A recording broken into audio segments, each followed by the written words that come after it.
Zakat ayırışda tijorat tovarlarini qaysi bahoda hisoblaymiz? Savol. Assalomu alaykum. Biz tijoratchilar har yili Ramazonda zakat ayirishda qo'limizdagi tovar mollarni qaysi bahoga asosan hisoblashni bilolmay qolamiz. Aslidagi sotib olgan bahodimi yoki hozirgi bozor bahosidimi? To'g'risi qaysi? Agar qo'limizdagi naqd pul bo'lmay, faqatla tovar mol bo'lgan taqdirda zakatni ashu mollardan ayirib bersak bo'lamdi? Tushuntirib qo'yishingizni so'rayman. Javob: Va alaykum assalom va rahmatullohi va barakatuhu. Barliq hamd sanolar Janobi Allohga bo'lsin. Shundaqla payg'ambarimiz sallallohu alayhi va sallamga, oila tavobatlarga, ashablarga va u zotga toki qiyomatgacha ergashganlarga durud va salomlar bo'lsin. Elib setish orqali foyda tepish ko'zlangan tovarlar tijorat mollari qatoriga kiradi. Tijorat tovarlariga hijriya kalendari bo'yicha 1 yil o'tsa zakat beradigan chaqdagi bozor bahosi bo'yicha baholanadi. Boshqalardan alolaydigan qarzlar, shunaqla qo'lida va bankada bor naqd pullar, u pullar tijoratga ishlatilsin yoki ishlatilmasin birdek tovarlar baholangan qimmati qo'shilib, uningdan boshqalarga beradigan qarzlarni chiqarib etilib, qolgan iqtisod nisobiga zakat farz bo'lish o'lchamiga yetsa, yilda bir qatim 2,5% miqdorida, ya'ni 40 dan 1 zakat beriladi. 2 Ramazon o'ttirida bu tovarlarning qimmati zakat berish o'lchamidan tuvanlab ketsami, lekin Ramazonda shu o'lchamga yetsa, yanada zakat ayriladi. Zakat berish o'lchami sapligi 21 ayarliq 85 gram oltin yoki uning bahosidir. Alloh taolo: "Ey mu'minlar, sizlar erishgan narsalarning va biz sizlarga zamindan chiqarib bergan narsalarning yaxshilaridan sadaqa qilinglar" degan oyati tijorat mollaridami zakat vojib bo'ladiganligini ko'rsatadi. Chunki oyatdagi sizlar erishgan narsalar degan jumla tijoratdan erishgan tovarlarni o'z ichiga oladi. Yana Alloh taolaning: "Ey Muhammad, ularning mollarining bir qismini sadaqa hisobida olganki" degan oyatidagi mollarining degan kalimami har qanday halol mol-mulkni ko'rsatadi. Bulardan boshqa yana xali ko'p oyat hadislarmi har qanday mol-mulklarga muayyan o'lcham ostida zakat farz bo'lganligini dalillaydi. Yana sahabi kiramlar va salaflar, shundaqla ulamolar tijorat tovarlariga zakat keldiganligida birdek qarashdi. Imom Ibn Qudama: "Kimki tijorat mollariga ega bo'lib, zakat o'lchamiga yetib 1 yil o'tsa, yil oxirida uni baholab, qanchalik bo'lsa, uningdan 40 dan 1 zakat ayiradi." Olimlar orasida 1 yil o'tishi jihatdan boshqacha qarash borligini bilmaymiz degan. Bu yerda bir qancha qoidani eskartib qo'yish kerak. Zakat ayriladigan mol-mulkni bir-biriga qo'shib jamlash qoidasi. Masalan, qo'lidagi tovar mollar qimmatini qo'lidagi naqd pulga qo'shib, uningga yana boshqalardan alolaydigan qarzlarni qo'shib, hammani jamlab zakat ayiradi. Zakatda ayriladigan mol-mulkning 1 yil ichida aziyib, ko'payib o'zgarishidan qat'iy nazar, yil oxiridagi qimmati hisob qilinadi. Qo'shilgan foyda asli sarmoyaga tava bo'ladi. Ya'ni foyda yil ichida qo'shilgan bo'lsa-mu, ana sarmoyaga qo'shilib, yil oxirida zakatga ayriladi. Foydaning qo'lga kirganiga 1 yil o'tishi kerak emas. Tijoratda foyda chiqsin yoki ziyon chiqsin, tijorat mollari o'lchamga yetsa zakat ayirish farz bo'ladi. Zakatni hijriya kalendari bo'yicha hisoblab berish afsiz bo'lganda, milodiya kalendari bo'yicha yilda bir hisoblasa bo'ladi. Lekin 2,5% o'rniga 2,575% miqdorda ayirsa bo'ladi. Olimlarimiz zakat ayriladigan mol-mulkda tuvandagidek shartlar tepilishi kerak deb qaraydi.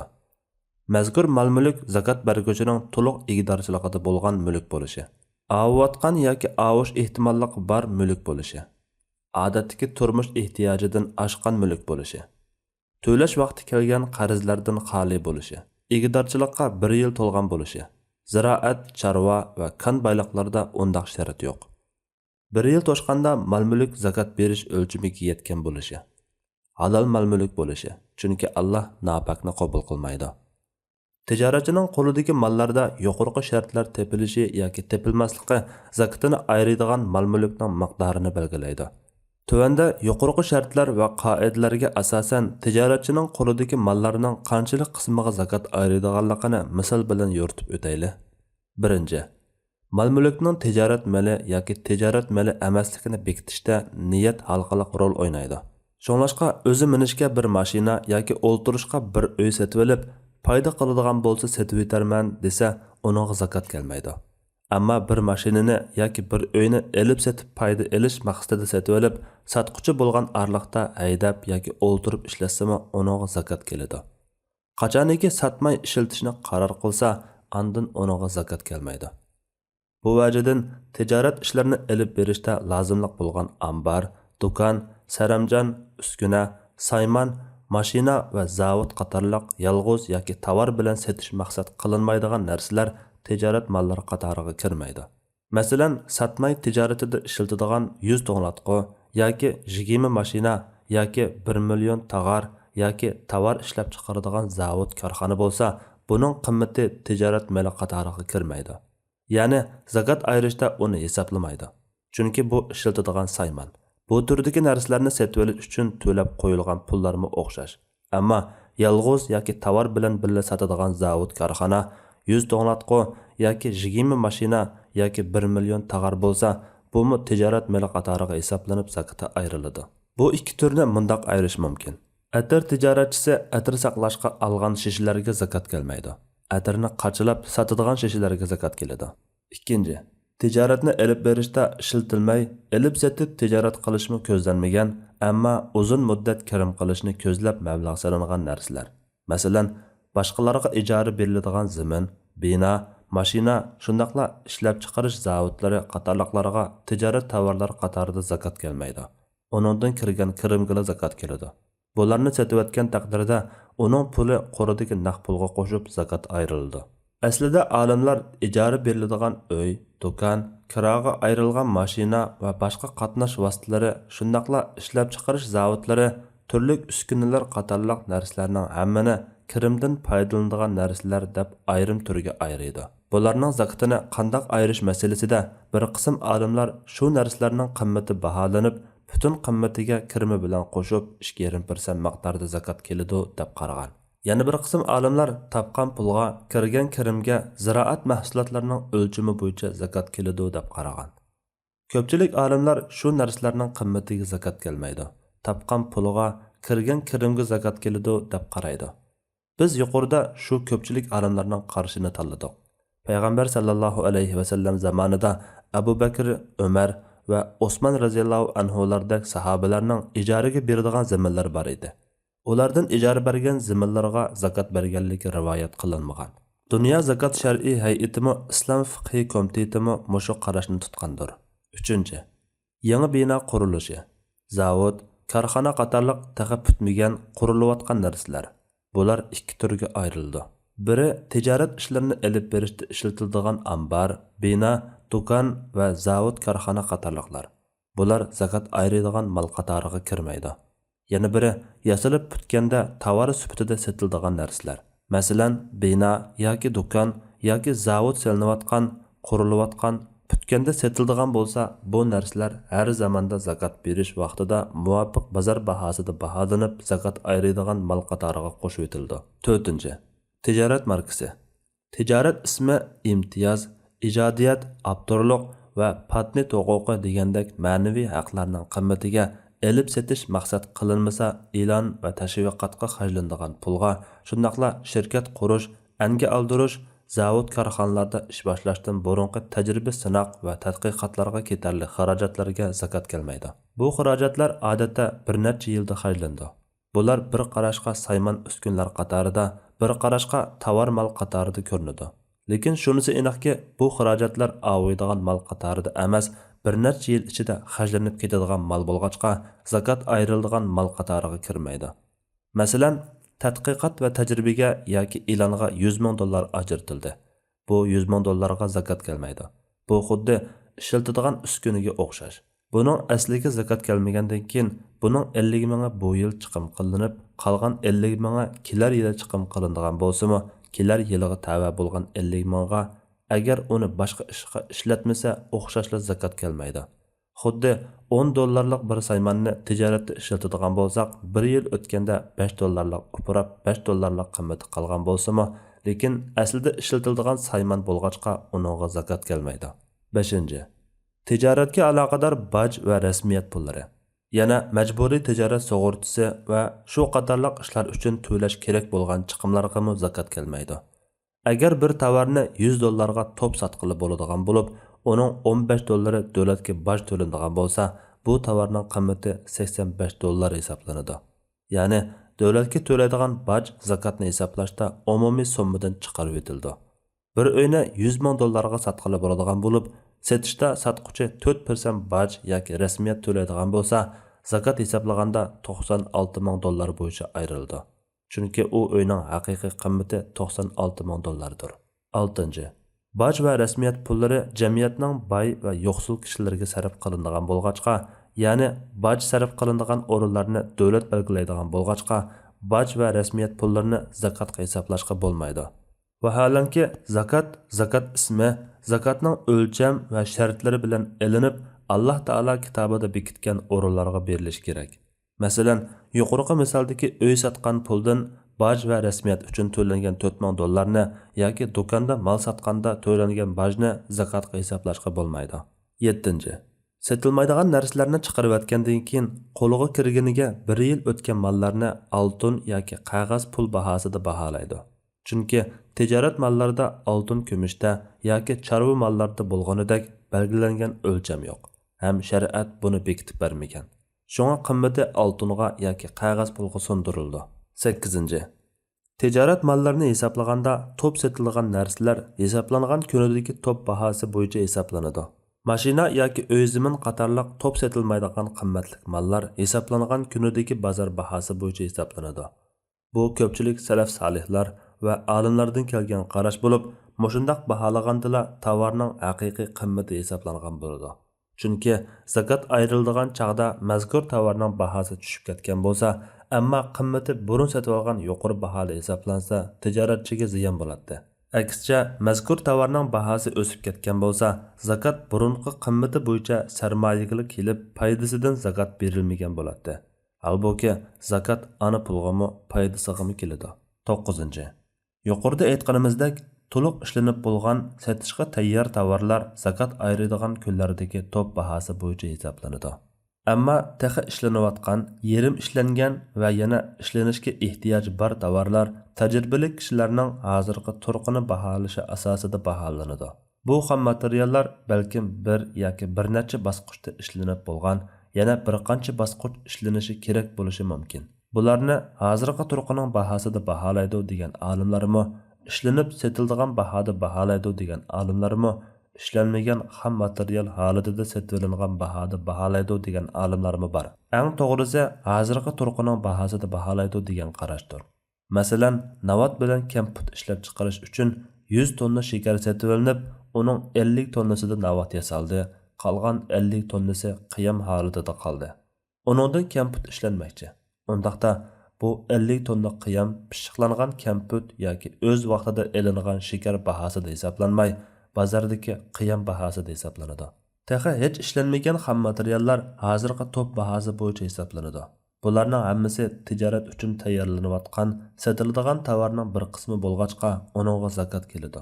Masalan, mashina sanoatiga ishlatiladigan to'mir, to'qimachilikdagi paxta va yeb, so'pin ishlab chiqarishga ishlatiladigan yog', navat yoki kamput ishlanadigan shakar qatorli ham materiallar yil to'shqanda yoki Ramazonda bozordagi bahosida baholanib zakot ayrildi. Undan boshqa ishlab chiqarishda ishlatiladigan, ammo ishlab chiqariladigan narsaning tarkibiga kirmaydigan tok, suv, yiqilg'i, tozaliq materiallari qatorli qo'shimcha materiallarga zakot kelmaydi. Masalan, navat ishlab chiqarishda zarur bo'lgan yiqilg'iga o'xshash. Bu materiallar yil oxirida ishlatilmagan holatda bo'lsa-mu, uningga zakot kelmaydi. Chunki bu tijorat tovari emas. Elib setish uchun setilinganmi emas. U ishlab chiqarish jarayonida sarf qilinadi. Tovar setilganda xaridorning qo'liga o'tmaydi. 10. Yo'lda kelayotgan vakolatchilarning, kargochilarning, mal yetkazuvchilar qo'lidagi mollar omonat asosida muomala qilinib, mal qayerda bo'lsa, shu joyning bozor bahosida baholanib zakot ayrildi. Masalan, Turkiyadagi tijoratchining Urumchidagi bir do'konda omonat mali bo'lsa, qimmati Urumchidagi bozor bahosi bo'yicha hisoblanadi. London portida mal bo'lsa, Londondagi bahoda hisoblanadi. U mal Istanbul portiga kelib to'xtagan bo'lsa, Istanbul bahosida hisoblanadi va hokazolar. 11. Da'malliqqa qo'lga topshirib olg'ili bo'lmaydigan, hukumat yoki tamojna uzun muddat tutib turayotgan yoki mahkama sotqizmayotgan mollar to'liq egdorchilik sharti to'shmag'achqa zakot ayriladigan mollar qatoriga kirmaydi. O'g'irlangan, musodir qilingan, yutib ketgan mollarmi o'xshash. Shundaqla Xitoy zulmi sababli vatandagi zavod korxonalari, do'konlari, binolari qatorliq iqtisodni qo'lga ololmay, uningdan foydalanolmay qolganlarmi u iqtisodiga zakot ayirmaydi. Chunki shaxsning u iqtisodga qonuniy egdorchiligi bo'lsa-mu, lekin u iqtisod qo'lida emas.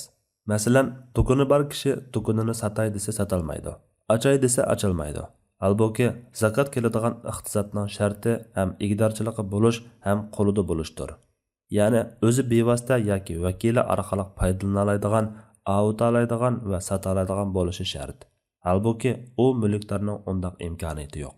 To'liq egdorligi bo'lish zakot farz bo'lishning eng muhim shartlaridan biri bo'lib, qarzdan xoli, ehtiyojidan ortiq, yilning beshi va oxirida to'liq egdorligi bo'lgan, nisobiga yetgan pul molga ega bo'lganda andin zakot farz bo'ladi. Chunki zakot mukammal ne'matga shukr etish yuzidan farz bo'lgandir. Halbuki Xitoyning, qaroqchining, qo'ymachining, zo'ravonning, bo'lonchining qo'liga tushib qolgan mol-mulkning egdorligi bo'lsa, mukammal egdorlik emasdir. Mol-mulki boshqalarning qo'liga tushib qolmagan taqdirdami, o'zi lager yoki turmalarda yoki chet ellarda bo'lganlikdan mulkidan foydalanmagan bo'lsa, uning to'liq egdorchiligi bo'lmagan bo'ladi. Demak, foydalanmaslik egdorchilikni ojizlatadi. Asarning pul xajlishiga chaq qo'yilganlarning va qarzini qaytarib elishdan umidi o'zilganlarning egdorchiligi shundoq. Buni olimlarimizning mono bayonlarida ta'kidlaydi. Umid o'zilgan mollarda zakot farz bo'lmaydi. Umid o'zilgan mol yetib ketgan, dengizga tushib ketgan, cho'l jaziralarga ko'mib qo'yib, o'rnini unutib qolgan, o'zining ekanligiga dalil isbot yo'q, tartib olingan, musodir qilingan mol-mulk va tanvilingan qarz, tonimaydigan kishiga qo'yib qo'yilgan, andin kimligini bilolmagan amonat va shularga o'xshagan mollardir. Bu turdagi mol-mulklarni qachon qo'liga olib 1 yil o'tsa, andin uning zakotini bersa bo'ladi. 1 yil o'tkazmay qo'liga kirgan hamon oldin ola berib o'tish afzalroq. 12. Uzun muddat sotilmay besilib qolgan bozor kasat mollarmi tajribali kishilar tomonidan baholanib zakotga ayrildi.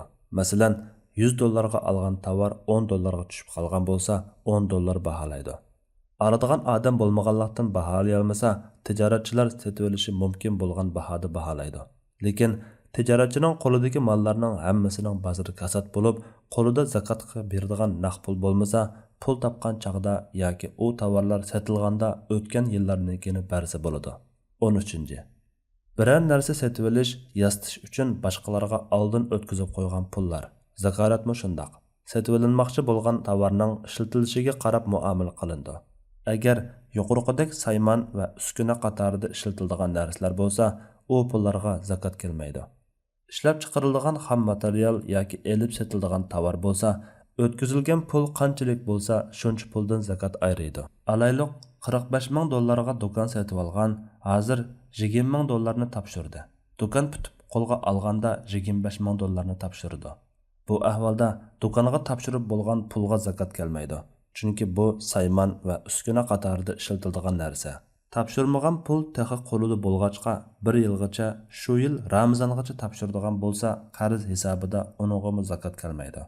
1 yildan keyin topshiradigan bo'lsa, qo'lidagi pulga boshqa pullar bilan qo'shib zakot beradi. Masalan, o'tgan yil Ramazonda qo'lidagi iqtisodga zakot bergan.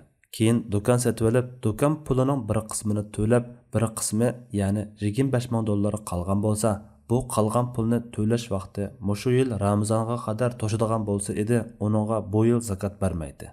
Agar to'laydigan vaqti bu yil Ramazondan keyin yoki qolganini bir necha yilga bo'lib beradigan bo'lsa, bu pulga to'lash vaqti kelguncha zakot beraverdi. 14. Banklardan kapolat xati olish uchun topshirilgan pullar. Turli o'rinlarga topshirilgan kapolat pullari. Bu pullarni muhlat to'shqandan keyin qo'liga ololadigan bo'lg'achqa, boshqalar tutib turayotgan pul hisoblanib, zakot ayriladigan pul qatoriga kirmaydi. Xaridorlar va boshqalardagi qarz cheklari va shuningga o'xshab qoladigan boshqalarga o'tgan pullar, agar uni ololadigan pul bo'lsa, zakot ayriladi. Elishga ko'zi yetmasa yoki ololmaslik ehtimolligi bo'lsa, uni qachon qo'liga elib 1 yil o'tsa, andin uning zakotini bersa bo'ladi. 1 yil o'tkazmay qo'liga kirgan hamon oldin ola berib o'tish afzalroq. O'tni qarz pullar o'xshash bo'lmaydi. Shunga zakot ayrishda hukmi farqliq. Birinchi turi. Bir kishi $10,000 bu yil Ramazongacha qaytarish kerak bo'lgan qarz bor, lekin texcha qaytarib bo'la olmadi. Ramazandan keyin qaytarmoqchi. U kishi u qarzdan tanmaydi. Qo'l ilkidimi bor. Qarz egisi chang tutib olay desa olalaydi. Lekin savobli ish bo'lg'achqa muhlat berilgan bo'ldi. Undaqda bu qarz garchi egisining qo'lida bo'lmasa-mu, uning zakatini xuddi qo'lidagi puldek ayiradi. Agar qo'lida zakatga beradigan naqd pul bo'lmasa, qachon qarzni qo'liga olganda o'tib ketgan yillarning zakatini berish kerak. Hazrati Osman, Umar, Ibn Umar va Jabir radhiyallohu anhulardanmi, Hasan Basri, İbrahim Naxai va Mujohid qatorliq tabiinlardanmi agar qarz ishonchlik qo'l ilkida bor kishilarda bo'lsa, egisi uningga qo'lida bor pullar bilan billa har yili zakat ayiradi. Chunki bu qarz o'zining qo'lidagi va uydagi pulning o'rnida deb qarag'anliqqa kelgan. Ikkinchi turi. Berilgan qarz qo'l ilkida pul yo'q yoki tinib turib olayotgan yoki so'ralmalik qilayotgan kishida bo'lg'achqa qo'liga elishi betayin qarzlar. Qarz berguvchi chang tutib olay desimi ololmaydi. Bu turdagi qarzlarni biz yuqorida 12 nuqtada bayon qilganimizdek, qachon qo'liga elib 1 yil o'tsa, andin uning zakatini bersa bo'ladi. 1 yil o'tkazmay qo'liga kirgan hamon oldin olib berib o'tish afzalroq. 3-turi. Texi qaytarish vaqti kelmagan. Masalan, 2 yillik qarz bergan bo'lsa, bu yil Ramazonda 1 yil o'tdi. Yana bir Ramazonda qaytarmoqchi. Buningda olimlarning qarashlari farqli. Bir qismi u qarzga bu yilga tava zakat kelmaydi deydi. Lekin yana bir qism ulamolar bu yil zakat ayirish vojib emas. U qarzni qo'liga olganda o'tib ketgan yillarning hammaga zakat beradi deb qaraydi. Hozirgi ko'pincha fatvo organlari keyingi qarashni tutib kelmoqda. Keyingi qarashga asosan shu berilgan qarzning zakatini qarzni qaytarib qo'liga olgan qadar kechiktirsa bo'ladi. Qarzni qo'liga olganda o'tgan yillar uchun uning zakatini ayiradi. Agar biror yil hisobdan sirt qo'liga ololmay so'rilib ketgan bo'lsa, shu so'rilib ketgan yilninkinini bermaydi. 15. Boshqalar sungan mulozimatga qarta to'lashga tegishli pullar. Masalan, do'kon, ambar va ishxona ijorasi, gaz, tok, suv puli, ishchi maoshlari qatorliqlar Ramazonga qadar to'lanmagan bo'lsa, bu boshqalarning qarz puli bo'lg'achqa zakati ayriladigan mol qatoriga kirmaydi. 16. Banklarda hisobda qo'yilgan pullarga har yili Ramazonda zakat ayrildi. O'sim chiqqan bo'lsa, o'simdan zakat ayirishga bo'lmaydi. Chunki o'sim harom bo'lib, harom moldan zakat ayirishga bo'lmaydi. O'sim cho'qim umumiy musulmonlar manfaati uchun sarf qilinib, qo'lidan chiqarib etilishi, sadiq qilinmasligi kerak. 17. Tijorat maliga harom aralashgan ahvolda buxgalterga hisoblatib harom puldan qutulish lozim. Uni chiqarib etgandan keyin andin halol puldan zakat ayiradi. Harom puldan zakat ayirmaydi. Chunki Alloh pokdir. Pokni qabul qiladi. Masalan, bir do'konda tamokimi sotiladigan bo'lsa, buning umum tijoratdagi persenti bo'yicha hisoblab chiqarib etadi. Shundaqla qo'lida bor bo'lgan aroq va harom tovarlarni mol hisoblamaydi. Agar bir tijoratchining qo'lidagi iqtisodning hammasi harom mol bo'lgan taqdirda, barliq olimlarning nazarida uningga zakat farz bo'lmaydi. Buning misoli aroq, cho'chqa go'shi, qimor, jazona va o'g'irlangan moldan kelgan pullar. Bular haromligi aniq bo'lib, ehtimolliq bo'lmasa, shariatning nazarida qimmati bor mol deb qaralmaydi va uningdan shariat ko'rsatgan yo'l bilan qutulish kerak bo'ladi. Ya'ni, uning bir qismini zakatga ayirish kor qilmaydi. Hammani qo'ldan chiqarib etish kerak. Imom G'azali deydi: agar qo'lida sap harom moldan boshqa mol-mulk bo'lmasa, uningga hajmi, zakatmi farz bo'lmaydi. Pul kafarat berishimi kerak bo'lmaydi. Sap harom mol bo'lmay, shubhilik mol bo'lsa, qo'lida saqlab qolgan taqdirda haj farz bo'ladi. Chunki u uning mulki deb hukm qilindi. Boshqa farzlarmi shundoq. 18. Paychak sherikchilik asosidagi tijoriy ishning sarmoyasidagi nisbini ko'rsatadigan hujjat bo'lg'achqa, agar bu paychak halol doiradagi paychak bo'lsa, elib setib foyda olish uchun setib olingan taqdirda zakat berish o'lchimiga va boshqa shartlarga uyg'un kelsa, paychaklarning bozordagi bahosi bo'yicha zakat 2,5% miqdorda ayirish farz bo'ladi. Chunki bu mol-mulkdan iborat. Hozirgi davrdagi Islom fiqh komiteti va zakat qurultiyi qatorliq fiqh organlari halol doiradagi paychakiga zakat ayirish farz deb qaror olgan. Agar paychaklarni elib setib foyda olish uchun emas, bu paychaklarning puliga zimin va turli narsalarni setib olib, o narsalarni ijaraga berish orqali yillik yoki fasllik g'allasidan foydalanish uchun setib olgan taqdirda, bu zimin mahsullarining zakatiga o'xshash pay chekining ana puliga zakat ayırmasdan uningdan algan yillik yoki fasllik payda qo'liga tegib 1 yil o'tganda 2,5% miqdorida zakat ayrildi. Agar paychaklarni elib setib payda elish uchun yoki bu paychaklarning pulga zimin va turli narsalarni elib setib payda elish uchun setib olgan bo'lsa, uningdan tijorat mollaridan zakat ayirgandek zakat ayrildi. Ya'ni har yili zakat berish vaqti kelganda paychakining bozordagi bahosi bo'yicha qimmati va uningdan olgan paydadan 2,5% miqdorida zakat ayriladi. Agar yil to'shmasda paychaklarni setayotgan taqdirda uning pulini qo'lidagi pullarga qo'shib zakat beradigan vaqti kelganda hammasidan biroqli zakat ayriladi. Haram aralashgan ishning paychagi bo'lsa, yuqorida haram aralashgan tovarlar haqidagi usul bo'yicha tozalab ondan zakatini ayiradi. 19. Zayumlar jazonilik muomala bo'lib, islomga uyg'un deyilgan zayumlarmi sog'lom emas. Shunga bu sohaga kirganlarga chekinish tavsiya qilinadi. Ammo halal zayum tepilsa, zayumni elib setib payda elish uchun setvilingan taqdirda har yili zayumning bozordagi bahosi bo'yicha zakat ayirish farz bo'ladi. Chunki bu mol-mulkdir. Agar bu zayumlar ijara zayumlar bo'lgan taqdirda zakat o zayumlarning umum puliga emas, kirimiga kiradi. Bu ahvolda ijaradan kirgan kirimni qo'lidagi iqtisodga qo'shib, yil oxirida 2,5% zakat ayiradi.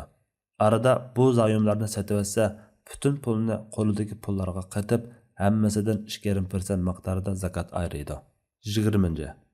O'rtoqchilik va baqmachilik tijorat qiladiganlar tovar sifatida elib setish uchun baqqan to'xo, baliq, qo'y kala, at, tuga va tugi qushi qatorliq jonliq va chorvalarning shundaqla yovvoyi hayvon va yovvoyi jonliqlar zakat berish o'lchamiga va boshqa shartlarga uyg'un kelsa, uning zakati tijorat mali qatorida yilda bir qatim 2,5% miqdorida ayrildi.